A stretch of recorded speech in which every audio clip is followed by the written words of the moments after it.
Dear Morgan, today is Thursday, November 11th, and it's Remembrance Day. Today was another day full of adventure. It was all about transportation today. Um, Earlier in the week, you challenged me to try and get into a car, so I accepted that challenge. And today, Ian, Jason, Emma, and Becca all tried to get me into Becca's car, and then we went and ran some errands for the Residence Life team. Um, it was pretty interesting. I had to try and think back and remember how exactly you used to get into the car before you got your accessible van. It ended up with Jason just lifting me right out of the chair and into the car, and then doing some adjustments in. When we actually got to Dollarama, however, I couldn't videotape because it was just Emma and Becca getting me out. But it was really difficult because cars really aren't built for people getting in and out of that need assistance, and I never realized how difficult exactly it would be. Um, and it was a lot of pivoting and a lot of oh my goodness and catch her bum before she falls. But they got me safely in and out, and it was a pretty interesting experience. Um, Getting in and out of a car without being able to. And I couldn't even do it my seatbelt, which is something I never even thought of. So it was really interesting. Becca at one point asked me to change the radio station. I looked at her and I was like, "Oh, I can't."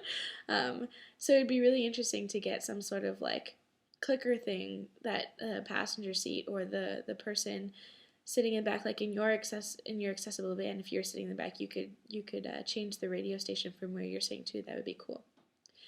Um, Anyways, we took the car and went to Dollarama to do some shopping, and so it was interesting to go around the aisles. The doors of the Dollarama were not motorized, so it was lucky that people were there to open the doors for us because they were wide enough, but they just didn't open by button. And the aisles were big enough, but there was no way that I would be able to reach anything if I needed to grab anything off the shelves. And then in some of the aisles, they had these fire posts, and as you can see in the picture, they're right in the middle, but leave very little room on either side to get through. And Emma and I almost got stuck, and it was even worse because I was carrying the Bristol board on my tray, and we had to take it off. Luckily, there was someone there to hold it for us. Becca was there to grab it off my tray, but if not, it would have been demolished and I wouldn't have been able to get through the actual aisle.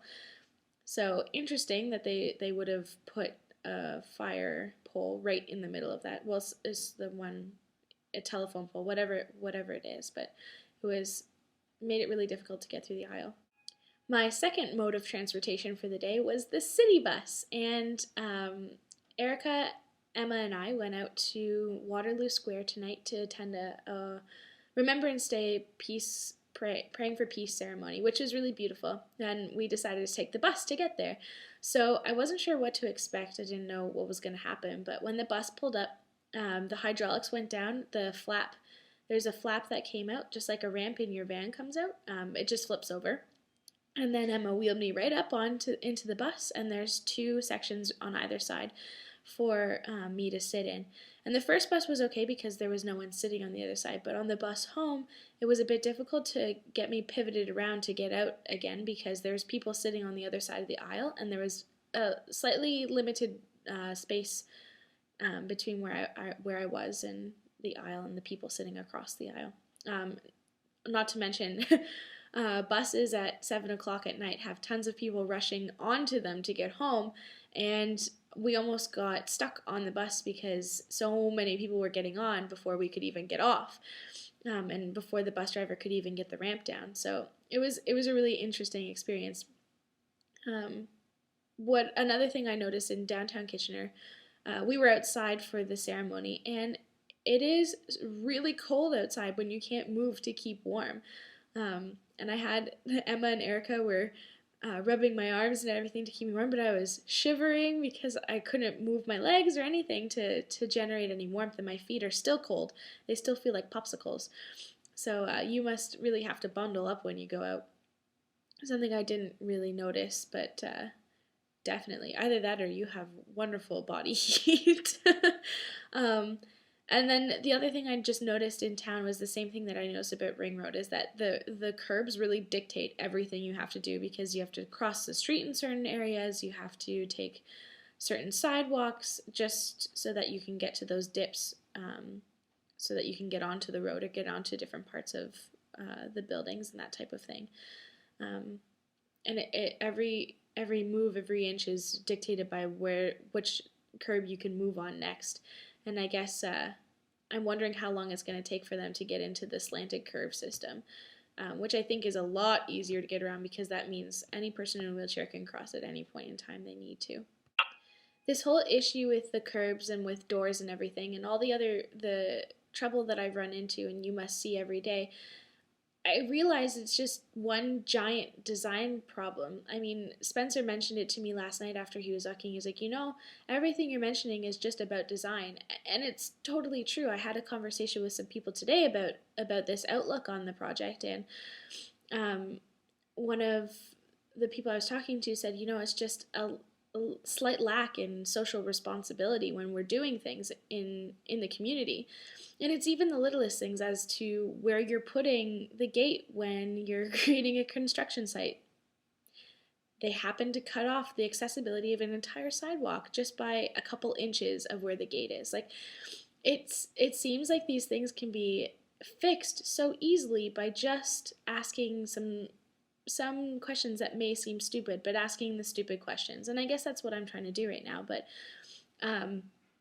it just amazes me that we have all of these amazing technological advances in our lifetime, but we're still struggling to make things accessible in really fantastic ways. And I sometimes wonder if we need to step back and refocus some of our attention and some of our funding in some places. I can't say that I know how everything goes and what actually happens in the real world, but I can say that there are certain definite latent needs out there, needs that we're working around, that you're working around, that you shouldn't have to, that if we just step back and look at for a second, we could really do something to change it. Just simple things like even just trying out a door that opens on both hinges to see if you can get through easier. Implementing different types of curbs so that you don't have to walk all the way back and all the way down just to get down off of a curb. Having a ramp system that isn't secondary thought and goes 3 times the length of the building back and forth just so you can get into one building. Having the ability to use underground tunnels whether you're in a wheelchair or not. Just some of these things that we could consider before we implement new buildings and that type of thing, and not as a second afterthought. And it really is just a design problem. Just these things that I'm noticing by an increased observation, a new outlook, and it's really opening my eyes. On a bit of a different note, it was my first time off campus today, and I was a little nervous about, breaking the bubble and going into what Becca called the real world. And she asked if I was nervous, and I was like, no, I don't think I am, because in my mind, I know who I am and that type of thing, and I've been with you, and you were never nervous in public, not that I know of anyway, and as we were wheeling up to the Dollarama, there was a group of teenagers outside, and they're the group of teenagers that I would have been intimidated by in high school. And I was being pushed in, and I said, I think that being in a wheelchair in high school is probably a heck of a lot harder socially than it is in being in university. And that's something that really hit home. And you know what? I'm really excited to be able to explore this, to enter a high school for a week in a wheelchair and see exactly what it's like. I think it would be really interesting and a really valuable experience. Other than that, there wasn't that much different than when I'm on campus in the wheelchair. Although there was this cute little boy at the piece, the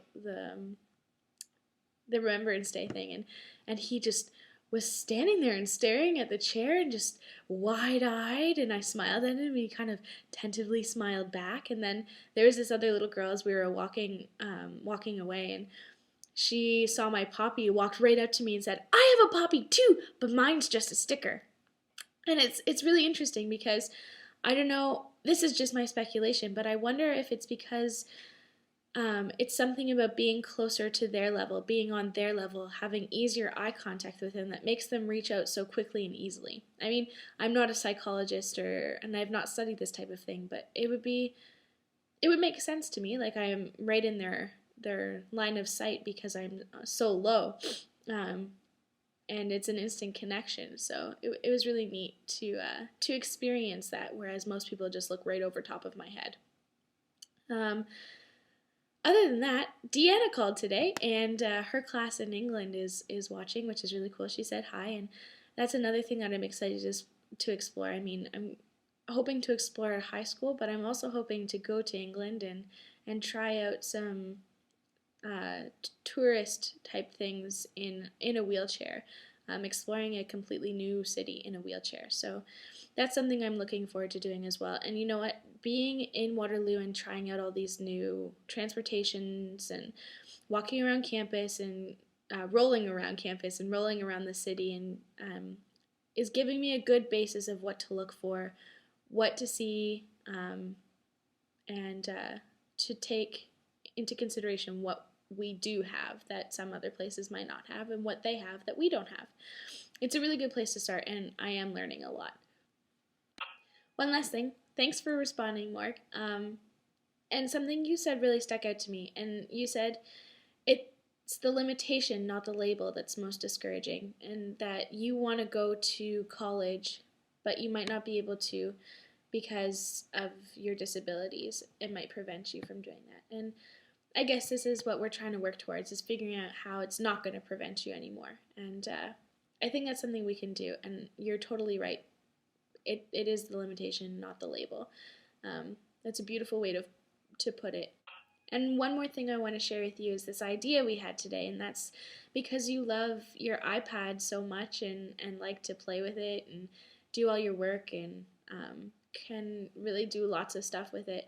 Wouldn't it be cool if you could be like an app tester to work with technology in that way to see how well the apps work and how well you can manipulate them and that type of thing for the iPad and for other Mac products? I think that would be a really sweet job. I don't know if it exists, but I think you'd be really good at it. But I definitely think college is something that's feasible. We just got to figure out how to do it. Anyways, that's all for tonight.